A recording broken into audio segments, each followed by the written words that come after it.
সুপ্রভাত। আজ 16ই জানুয়ারি।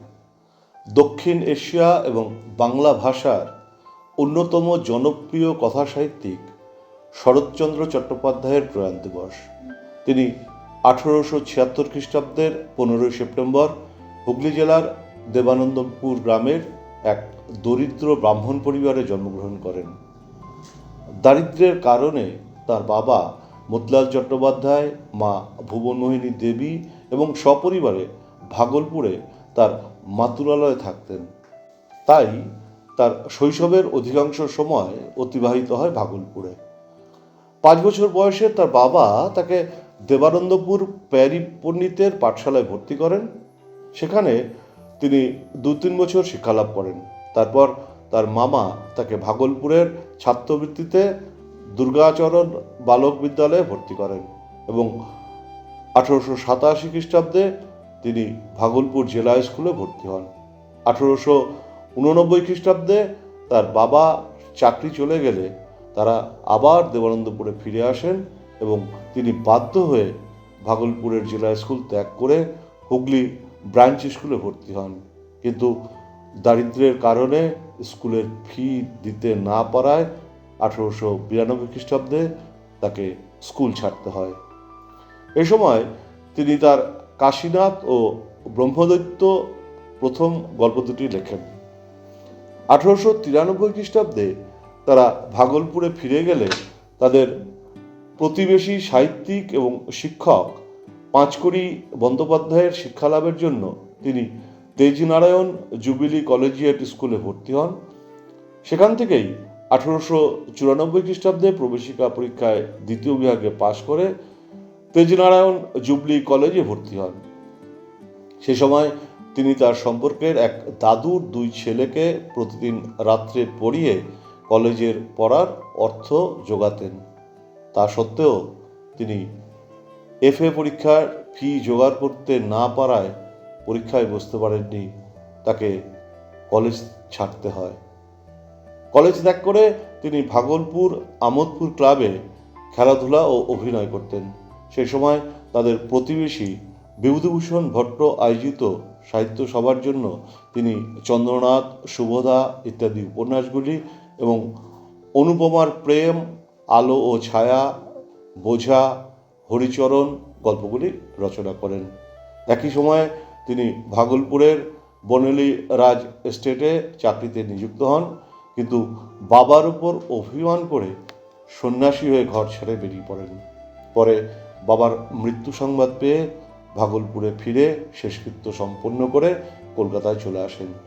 কলকাতায় এসে মহামান্য উচ্চ আদালতের উকিল লালমোহন গঙ্গোপাধ্যায়ের বাড়িতে হিন্দি বইয়ের ইংরেজি তর্জমা করে 30 টাকা বেতনে চাকরিতে নিযুক্ত হন। এ সময় তিনি মন্দির গল্পটি লিখে কুন্তলীন প্রতিযোগিতায় বিজয়ী পুরস্কার অর্জন করেন।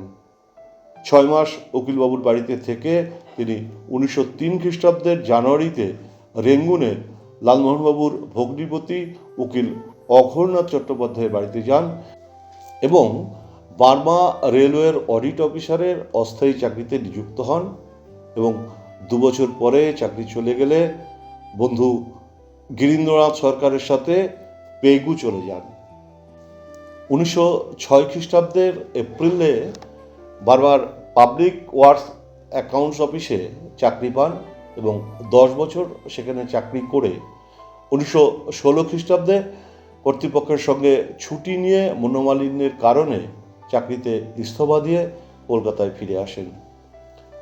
তার এই বৈচিত্র্যময় কর্মজীবনের পাশাপাশি বরদিদি, দেবদাস, বিরাজ বউ, পরিণীতা, পল্লী সমাজ, বৈকুণ্ঠের উইল, অরক্ষণীয়া, চরিত্রহীন, গৃহদাহ, দেনা পাওনা, পরিণীতা ইত্যাদি বিখ্যাত উপন্যাসগুলি, ষোড়শী, রমা ও বিজয়া নাটক, রামের সুমতি, বিন্দুর ছেলে, মেজদিদি, দর্পচূর্ণ, নিষ্কৃতি, একাদশী বৈরাগী, মহেশ, মামলার ফল ইত্যাদি উল্লেখযোগ্য গল্প এবং নারীর মূল্য, তরুণের বিদ্রোহ, স্বদেশ ও সাহিত্য, স্বরাজ সাধনায় নারী, অভিনন্দন, ভারতীয় উচ্চাঙ্গ সঙ্গীত ইত্যাদি উল্লেখযোগ্য প্রবন্ধগুলি তিনি রচনা করেছেন।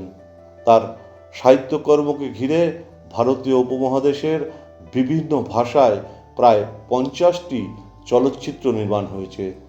দেবদাস উপন্যাসটি বিভিন্ন ভাষায় 8 বার চলচ্চিত্রায়িত হয়েছে। তার অনেক উপন্যাস ভারতবর্ষের প্রধান ভাষাগুলিতে অনুবাদ করা হয়েছে।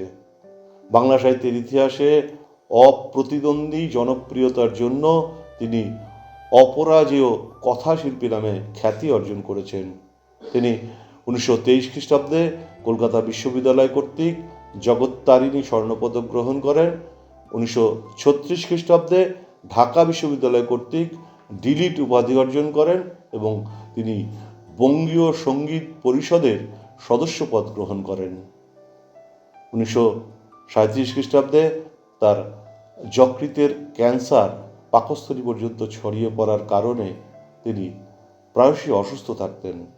ডক্টর বিধানচন্দ্র রায়, ডক্টর কুমুদ শঙ্কর রায় প্রমুখ চিকিৎসকদের পরামর্শে 1938 খ্রিস্টাব্দের 12ই জানুয়ারি বিশিষ্ট শল্য চিকিৎসক ললিত মোহন বন্দ্যোপাধ্যায় তার অস্ত্রোপচার করেন, কিন্তু শেষ রক্ষা হয়নি।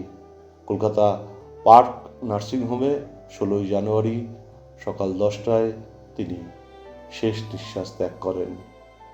প্রয়াণ দিবসে দক্ষিণ এশিয়ার এবং বাংলা ভাষার অন্যতম জনপ্রিয় কথাসাহিত্যিক শরৎচন্দ্র চট্টোপাধ্যায়কে জানাই বিনম্র শ্রদ্ধা এবং প্রণাম।